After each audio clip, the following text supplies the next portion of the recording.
Hey, I yell, banging at the steel door. I'm having my period. He doesn't respond, so I pound as hard as I can. My period, I shout. I'm weak, and my voice is feeble, but I try. There's no reply. I can't hear if he's out or toying with me. I swear to God, sometimes he sits on the other side of the door, his ear pressed against the cold steel, getting his jollies from hearing me beg. Please. He likes it when I cry. When I degrade myself, he'll sometimes give me what I want, but if I complain or if he thinks I am, he'll do something bad. He's cut off the air supply before, just long enough to give me a splitting headache, and once he switched off the lights and left me in the dark for days. Or he'll punch me in the face, hard. He says he likes me nice and bloody, like a rare hamburger. Please hurry, I scream. Is that a sound? Are those his footsteps? Once he brought a mirror to show me how ugly I'd become. I saw a stranger's face, gaunt and framed by thinning hair, the nose a bloody crooked mess. He said he liked the blood smeared all over my face. Even when I act like the good girl he says he wants me to be, he will mess with me. One time he put something on the sanitary pad. I don't know what, but it burned like hell. I clutched my abdomen and screamed, and he stood in the doorway laughing. Didn't stop him from fucking me either. I lay on the floor afterwards crying so hard I could barely breathe. That was a long time ago. I haven't had my period in months. I guess he hasn't fed me enough. That's why he'll be excited. He likes me bloody. Come on, I scream. Open the damn door and give me a pad. This will piss him off. He does terrible things when he's angry, but I can't think about them now. I need to focus. A short while ago, I bit the side of my mouth hard. It hurt like hell.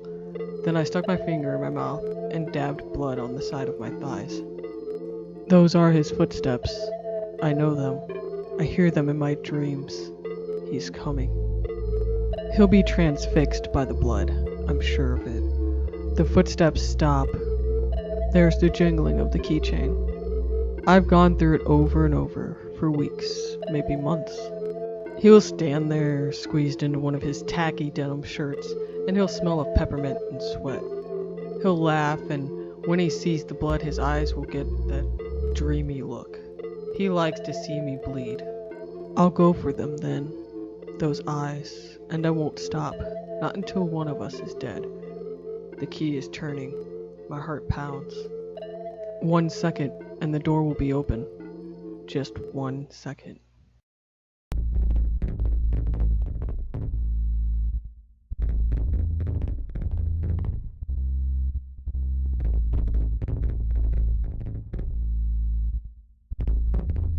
It started a few hours after my girlfriend and I had come back from eating a fancy dinner at this new French restaurant downtown. We shared some boiled oysters and escargot with garlic breadsticks and chicken panini. I had just prepared to kiss her goodnight when I felt my stomach churn. I tried my hardest to keep it down, but nothing stopped the yellow slime from hitting her square in the face and dripping down her neck. Motherfucker, Shelly screams as she pulled back and was about to upchuck herself. Fuck, I'm so sorry, are you okay? I asked as I felt my stomach twist again. Yeah, I can wash it off, she said as she struggled to get the vomit off her face. I apologized again and stumbled to the car. It happened again on the way home. I tried to pull over to the side of the road and more of my dinner came up and cascaded all over my steering wheel. I sat there in my car, struggling to breathe for a good few minutes, wondering if the sensation would hit again. It had to be food poisoning. I remember thinking that the chicken wasn't all that done. That thought changed when I made it home and my roommate came to greet me. This time I was vomiting blood, and it wasn't just a small amount. The minute I stepped in the door, I was choking up large bits of blood and some sort of black sludge. I looked down at the carpet where I had just spit up the slime and realized that there was something different about it. It looked like it had a heartbeat. What the hell? Dean asked as he stepped away. It started to move. I'm sorry, I don't know, I said desperately as I felt another twist in my stomach and I ran towards the bathroom. I stood near the toilet, and I let more black and purple mush pool out into the bowl. It stunk to high heaven like rotting maggots. Then I realized that was because there were maggots in the toilet. They were writhing and screeching in the toilet, trying to wiggle their way out as I stared at the mirror and opened my mouth wide. Blood caked the inside of my mouth, and it looked like black pus was dripping out of my mouth. Something was growing in the sores that were forming in my cheeks.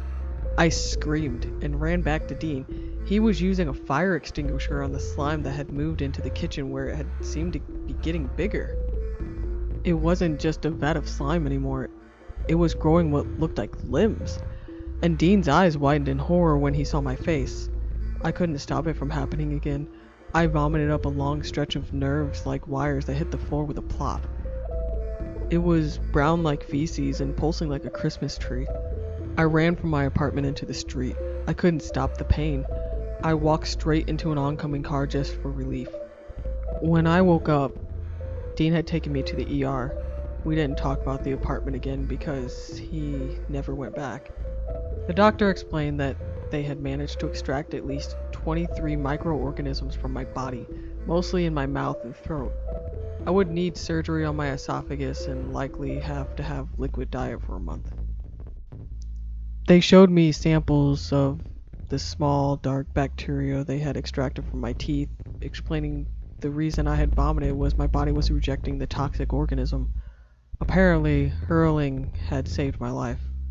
I hadn't thought much of it since then, except for when Shelley called me last week. She wanted a second date despite all that I put her through, and she wanted to go back to that French restaurant. This time, I'm ordering a salad.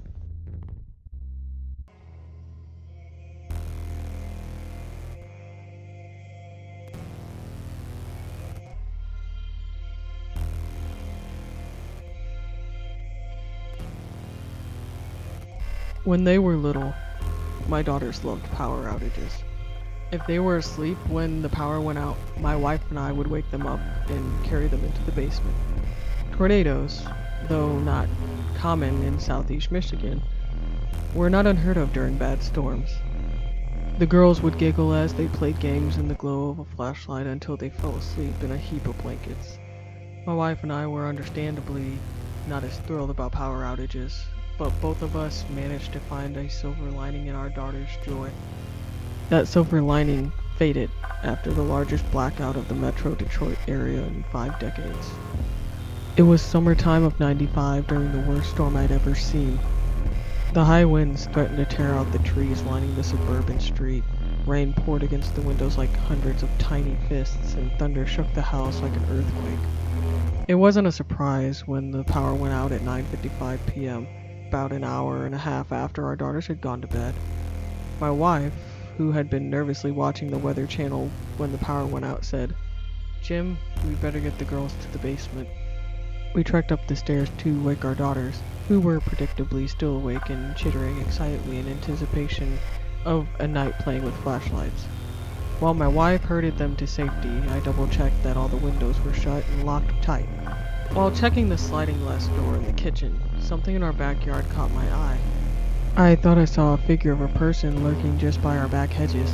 At second glance, the figure had disappeared, and I unsuccessfully tried to convince myself I was just unnerved by the storm. Feeling apprehensive, I went to my office to check the emergency corded phone I keep on hand for these power outages. I picked up the phone and my heart sunk when I didn't hear a dial tone. Who knows what was wrong with it? I hadn't even pulled it out in years. She shrugged at me. "I'm just gonna get the Barbies out for them." "Good idea," I mumbled and joined them on the floor, watching my daughters dig through their bin of Barbies and worrying about not having a working phone. I was yanked from my trance by an out-of-place noise. My wife, daughters, and I all look up as a muffled pounding broke the pattern of the wind and rainfall. I stood and jogged up the stairs, worried something had fallen onto our house. When I was at the top of the stairs, I heard a muffled yelling coming from the front door. I slowly crept toward the front door, my wife and kids a few feet behind me. Someone was pounding furiously on our front door and screaming. The high voice was neither distinguishably male or female, but it called, "Please let me in," Please, I was in an accident and I'm hurt. Please let me in. My wife went for the door handle, but I put my hand out. The hairs on the back of my neck were standing up straight, and every primal instinct in me was screaming not to let this person in our home. As soon as I looked at my wife, I could tell she understood. "Daddy," the oldest yelled, "aren't you going to help that woman?" My youngest started sobbing and buried her face into her sister. I stood there for what seemed like minutes, unsure of what to do, as the pounding and pleading grew more intense. "For the love of God, help me. I don't want to die in this storm." "Jim," my wife whispered, "what do we do? Should I call for help?" I shook my head and replied, "The phones aren't working. Even the corded one isn't." All of a sudden, the pleading voice changed its tone. The voice got deeper and screamed, "Open this fucking door!"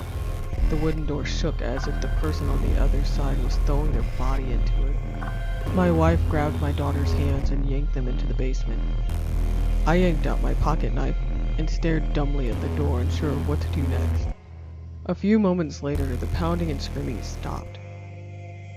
I took a deep breath and started to patrol around the house, looking out our windows. As I swept my flashlight over the living room window, my heart stopped. A man was pressed up against it. He was inhumanly skinny, with a gaunt, pale, sunken face and empty, dark eyes, wearing a dark hoodie. We stared at each other for a minute in silence. Then he began screaming and rhythmically pounding both fists against the window with such force I was worried it would break. "I'll rip your guts out. I'll skin your little daughters and hang their bodies in your front yard." After a few minutes of his pounding and screaming, I stared helplessly as he ran off into the night. After he left, one thought crossed my mind over and over. There shouldn't have been any way for him to know about my daughters if tonight, during the storm, was the first time he had visited my house. For the rest of the night, my wife and kids were huddled in the basement, and I sat on a chair in front of the closed basement door with the largest kitchen knife I owned in my hand. As soon as the power returned in the late AM, I called 911. The police took almost 10 minutes to arrive, but they took statements and descriptions from my family and stationed a patrol car outside of our house. None of us got any sleep that night. At around 10 AM, I got up to make myself coffee and my family some pancakes. I flipped on the TV to watch the news, desperate for a distraction. The heading at the bottom of the screen read, "Breaking news. A pretty African-American news anchor stood in front of a suburban house, blocked off with police tape. New developments in the breaking story of the Metro Detroit family who was brutally murdered in their home during the citywide blackout last night. Warning, the content of this story may be disturbing and graphic to some viewers." I stopped what I was doing, heart in my throat. I stared at the TV. "Police say that a home intruder posing as a car accident victim entered this home around 1 AM this morning. After gaining access to the home, the intruder, described as a thin man possibly in his 40s, held the family at gunpoint. He then shot the father of the family, 35-year-old Mark Howard, and tied up his wife, Rachel Howard, 32, and their two daughters, Emily, 6, and Becca, 4. Police say that the suspect kept the family tied up for hours, subjecting them to the violent torture before stabbing each at least 22 times. Miraculously, Rachel Howard survived her injuries and was able to get to a home phone after the intruder robbed the home and left. Sadly, Mark, Emily, and Becca were dead when the paramedics arrived. As of now, the suspect is still at large. A press conference from the chief of police with more details is scheduled to start at..." There was more to the story, but I didn't need to hear it. That day I bought a handgun and a new landline guaranteed to work during power outages. After that night, my daughters didn't shriek with glee when the lights all went out.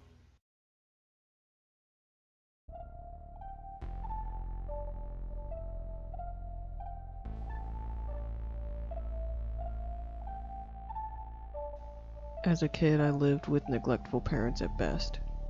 At worst, Dad would turn his screams and fists on me, but I learned quickly how to dodge the worst of it. Mom wasn't much help. She'd just smoke in the kitchen and bitch at him for staying out so late. At the time, we lived basically in the middle of nowhere. Our nearest neighbors were a long walk away for a 6-year-old, and we had trees between us. No one to run to for help, but I was pretty small for a kid my age. I learned I could fit pretty much anywhere. the closet, dryer. I think even once I tucked myself under my futon in such a way I could still get some air, but no one could see me. I was a master at hiding, but it wasn't for a good reason. One night, I chose to do something different. I could hear it in Dad's yells. He was pissed and was about to get violent. Mom wasn't helping either, just piling fuel onto an inferno of a flame. So I knew I had to find a good hiding spot. I'd gotten the idea a few days before when I realized the lattice covering the bottom half of the back porch had a hole in it. Not big enough to fit a full-grown man, most likely, but it could fit a skinny 6-year-old no problem. So wrapping myself up in my blanket and grabbing my hippo stuffy, I snuck out my window and ran into the backyard. In the middle of autumn, when it was 40 degrees out and the temperature was steadily dropping, I crawled under the porch, scraping my elbows and getting splinters in my palms, but I fit inside. It was actually quite spacious compared to most of my hiding spots. I couldn't sit up all the way, but I had plenty of room to spread out my limbs. Of course, I was getting covered in dirt. It rained a few days ago, so the mud was still a little wet. I wrapped myself in my blankie the best I could and settled in for the night. But soon, even with my blankie and my hippo, my teeth were chattering so hard I could barely breathe. I didn't want to go back inside though, knowing if my dad caught me, I'd be in for the whipping of my life. So I had to tough it out. "Honey, are you cold?" That voice was not the voice of my mother, scratchy from all the smoking and screeching she did. It was sweet, like honey. I turned over to see the dim outline of a woman lying on her stomach next to me. She had a pretty butterfly necklace and was just as dirty as I was. I nodded, not wondering how she'd been down there without me noticing. The woman belly crawled forward and wrapped her arms around me, and suddenly I became warm, like I was sitting next to a campfire. I snuggled into her arms, not minding the mud. After all, we were both dirty. "You've gotten so big," the woman said, examining my face. "How old are you now, Alex?" 6. How did I know this woman again? I didn't think I did. 6, the woman gasped. "You're all grown up then. I'm so happy." She sighed pleasantly and stroked my hair. I'd never felt so cozy in my life. "What's your name?" I asked. She smiled. I could hear it in her voice. "I'm Lily. What's your favorite thing to do?" I had to think for a second. "I like board games and coloring." Lily chuckled. "Just like me then. Could never get enough of Scrabble, but I guess you're still too young to play that, huh?" I nodded. "Lots of words. I want to play it though. I like the tiles. Would you play with me?" I heard Lily sharply inhale. I don't think I can. Your daddy put me down here, and I can't leave, but..." She thought for a second. "Alex, could you do me a favor?" Of course. This lady was oh so nice. Why wouldn't I do her a favor? "When you wake up in the morning, go to the police station, ask for an officer by the name of Lowell Joyce. Tell him where to find Lily, okay? Under your back porch. He'll come here and he'll get me, okay? And then maybe we can play Scrabble." Yippee! I was too excited about the possibility of playing Scrabble to notice how Lily's voice caught at the end. I nodded vigorously. "I'll do it. We can be on the same team, right?" Lily softly laughed. "I'll help you understand the rules. Good night, Alex." When I woke up the next morning, I heard Lily's voice. "Go now. Your dad's gone to work. I'll tell you how to get to the station." Rubbing my eyes, I crawled out from under the porch and went into the house to grab my shoes and coat. I shivered in the frosty cold, but I thought Lily was right behind me. After my shoes and coat were on, I started walking. It was long enough to get to the neighbor's house. I can't really remember how long it took to get to the police station, although I have no idea why no one pulled over to see what the hell a 6-year-old in dirty pajamas was doing walking alongside the road. Lily kept guiding me onward. "Wait. Okay, cross the street now. Turn right here. Keep going. You've almost made it." I nearly collapsed with exhaustion by the time I walked into the station. The guys out front chatting and having a good time didn't see me until I almost made it to the front desk. "Whoa, kid, you okay?" One of the officers knelt down to my level, eyes wide. I nodded. "I'm okay. Can I speak to Lowell Joyce?" I asked. One of the officers picked me up. "Sure, kid. Sure. Let's just get you someplace warm. Holy shit, your lips are blue." I remember quietly scolding the man about watching his language. Shit was a bad word.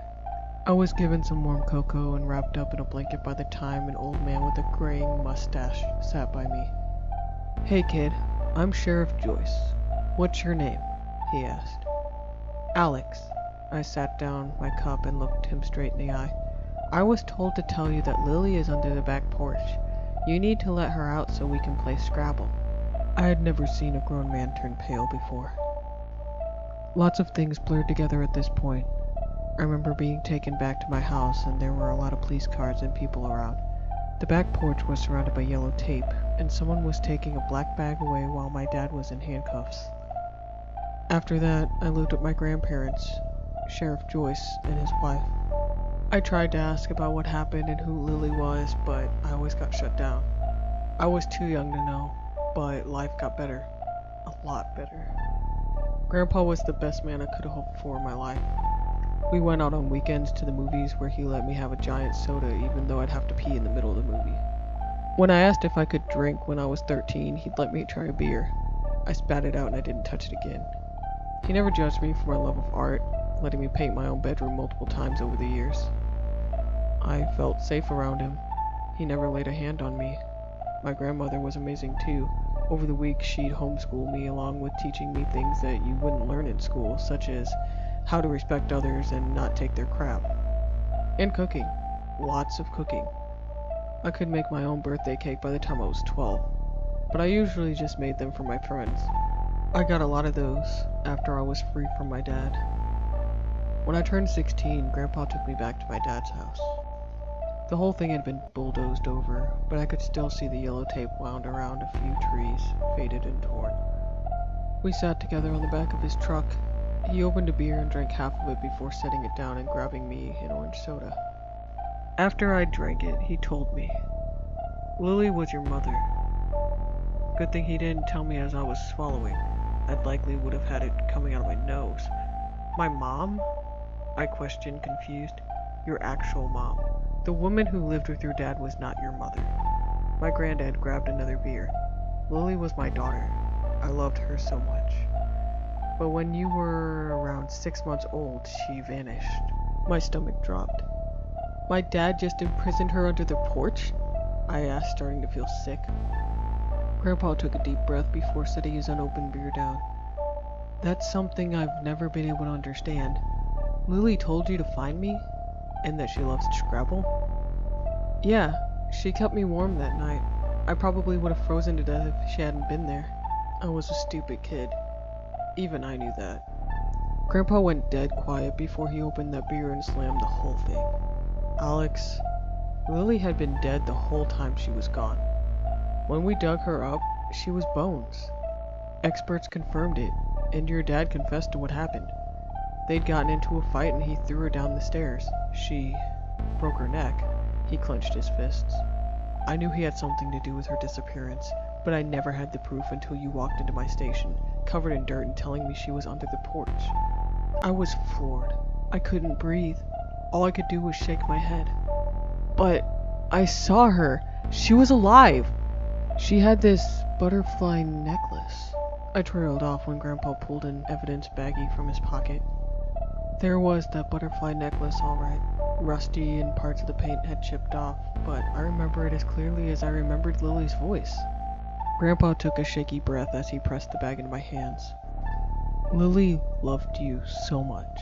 That's why she stuck around that bastard. You were her whole world. She was constantly taking pictures and sending them to us in the mail. Sometimes a mother's love can accomplish things that no human can do." My eyes overflowed with tears as I clutched the necklace to my chest. Choking on sobs, I leaned against Grandpa. He held me tight, and I swear I felt a few of his tears land on the top of my head. And just for a brief moment, I swear I could feel that warm love I felt the night under the porch.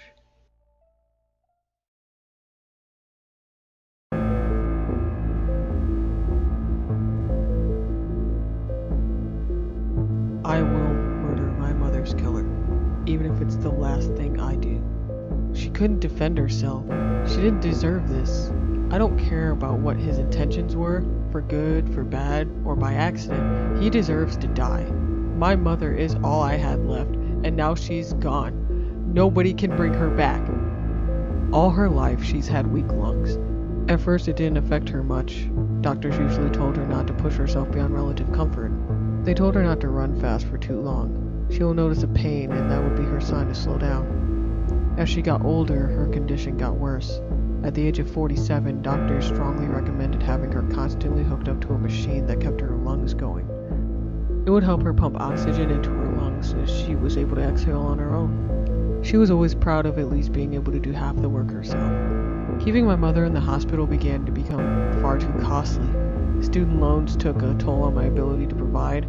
I scraped up all my savings to rent the machine from the local hospital so I could keep her at home and try to take care of her myself. We didn't live in a safe neighborhood. It's not the worst, but it's not uncommon to hear about robberies, intruders, and murder. It's all I could afford. I usually spend most of my time with her while she lies in the recliner I bought for her, tubes and wires hanging from her throat to the machine. The recliner was expensive, but her comfort was all that I cared about. I loved her so much. I should never have left her alone. I am an electrician, but I love to tinker with creating little robots and machines. My workshop is in the basement, but I keep my mother upstairs. It's far too cold for her down there. I was working on a new project and got really into it. Build, plug into the wall, test, fail, unplug. Change it up, plug, test again, fail again. I guess my work became a bit sloppy because the machine sparked and started to smoke after I plugged it in to test again. The light bulb above me burnt out. Shit. I shorted the circuit in the basement. Confused, I walked to the power box and flipped off the main breaker for the house. It's been 15 minutes since I took the pills. They were my mother's, with the empty pill bottle labeled clearly. Take only one every 48 hours.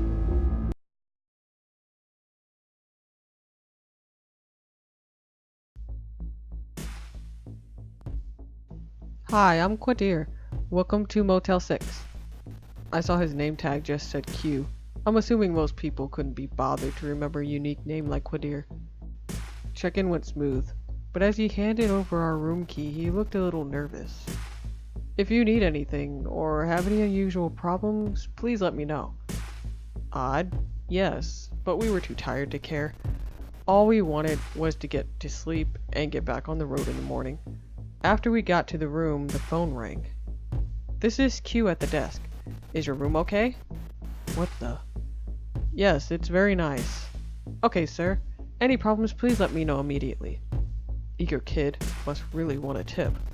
Okay, thanks again. I hung up and plopped on the bed. Hey, wanna... I looked at my wife questioningly. Nope, she says without missing a beat. Thank God I'm so fucking tired. I rolled over and kicked my shoes off. I could have sworn I heard them sizzle as my feet slipped out of them.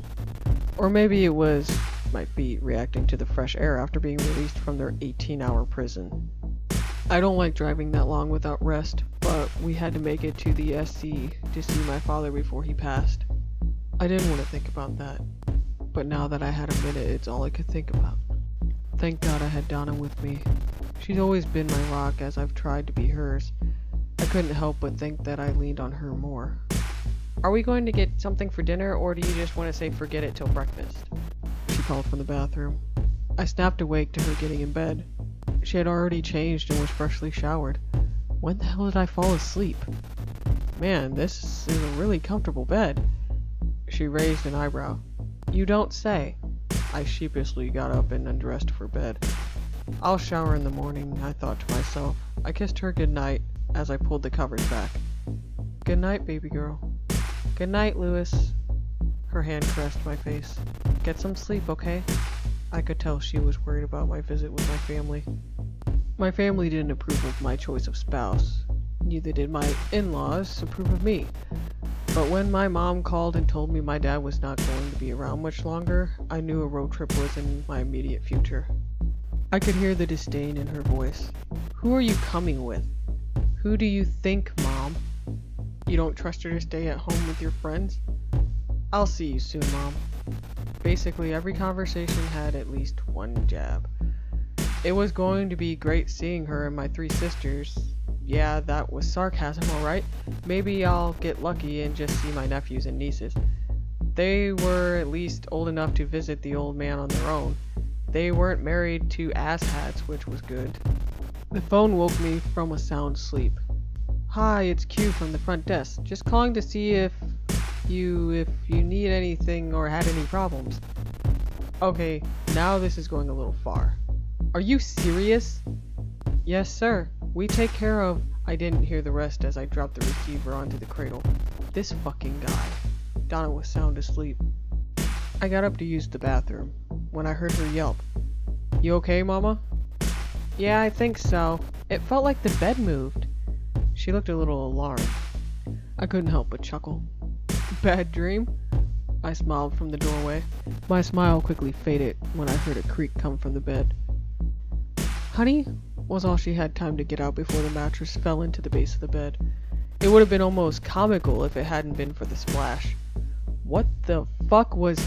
That was when the screaming started. The mattress had flipped, almost standing up with me on the wrong side to help. As I reached over to grab her hand, I caught a glimpse of what was under the mattress. It looked like oil, but somehow different. It wasn't moving like a liquid. Fear was etched into Donna's face. Fear and pain. It hurts! Dear God, her leg must be caught on something. I raced around the bed to help get her out. As I did, I could see she was quickly sinking into the oil or whatever this stuff was. As I got to her, the phone rang again. I'm sure they could hear my wife's screams outside our room. Thank God. Hopefully when I don't answer, they'll just call the cops. She was up to her waist in the black goo. Why wasn't she just standing up? Get up! Get up! She flailed her arms, reaching for me, her left arm clutching at the mattress for dear life. I fucking can't! Getting under her right arm, I tried to hoist her out of this muck. Looking at it almost looked like... well, space. Like there were stars, tiny points of light, floating in the emptiness. I put my hand in it to try to get under her leg. I was shocked by how cold it was. Not like ice water cold, like instant numb cold. So cold it burned. It's killing me! It's killing me. She was fading. Color was draining from her face. No, no, no! Come on! Pull, baby, pull! But I could feel her grip loosening. No, no, no, no! Please, baby, please help me! She was still sinking. Up to her chest now. How fucking deep was this? Pounding on the door snapped me back to reality. I don't know how long I'd sat there. The mattress and my wife were gone. The inky blackness of the liquid staring back at me. The pounding continued. In the back of my mind, I could hear the frame begin to splinter. But I couldn't look away. This thing has swallowed my wife, my best friend. She slipped through my hands and there was nothing I could do about it. When the door smashed open, I was standing next to the bed, not more than a foot away. It would have been so easy just to tip forward, join the only person who I truly ever loved. But I was a coward. Gloved hands pulled me away and into the hall. Yellow raincoats were all around me, asking questions I could hardly answer. I tried to explain as best I could, but after the 4th time and a lot of side glances from the rest of the crew, they just led me down the hallway. 2 police officers met me at the elevator. The fireman gave them my statement. As the officers looked at each other, a few of the firefighters came out of the room looking perplexed. Hey, Chief, could you take a look at this? I was taken outside for further questioning and a medical check by the EMTs. As I passed the front desk, I saw Quadir. He looked at the floor with a worried expression. He was standing with whom I assume was his boss, an attractive young lady with Brittany on her name tag, but her face was a picture of sadness and remorse as she looked at me. As I passed her line of sight, I could just hear her voice. Not again.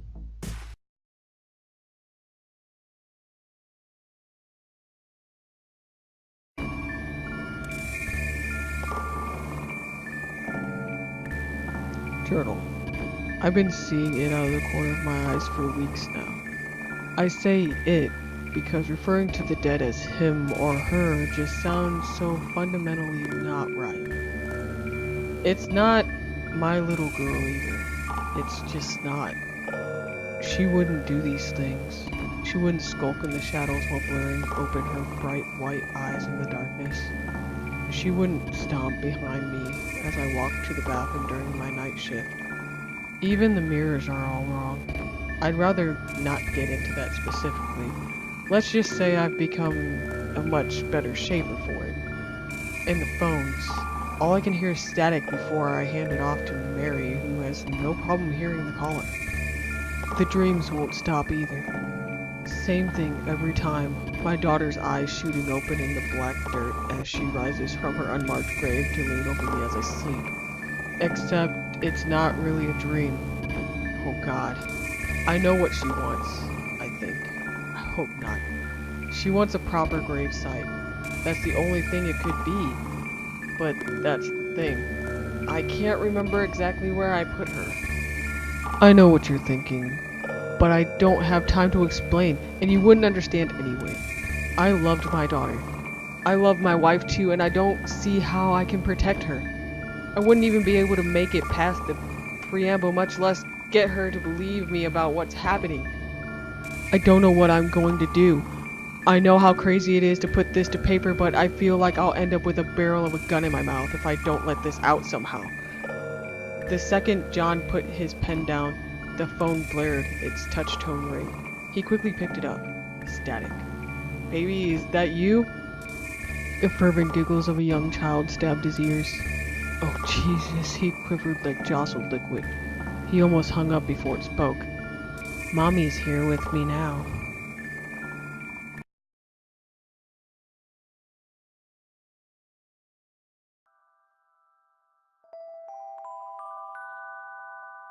It seems like forever ago now. I wonder if the bloodstains can still be seen.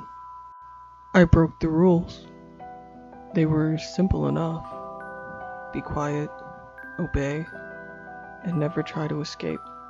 After being there so long, something finally snapped. Sitting on the warped mattress where I always sat, my mind finally dropped silent. Unsettling at first, but I knew something had changed in me. I heard the footsteps coming down the hall. I felt my nerves send shivers all around my body before going completely numb. Hearing the key slip into the lock, my upper lip twitched. I bolted off my bed the moment the door swung open, and surprisingly I tackled her to the floor. It must have been the hatred powering me. I beat her over and over. She will never touch me again. These walls are so bland. It's almost annoying. Pure white like everything else in this institution. The nurse slightly knocked on my door. My meds, I guess. Hey there, you have a visitor, she smiled. I squinted. What? I never have had any visitors in the 2 years since I've been here. It's your mother. She's here to see you. You might even get to go home. And in that moment, I felt my upper lip twitch.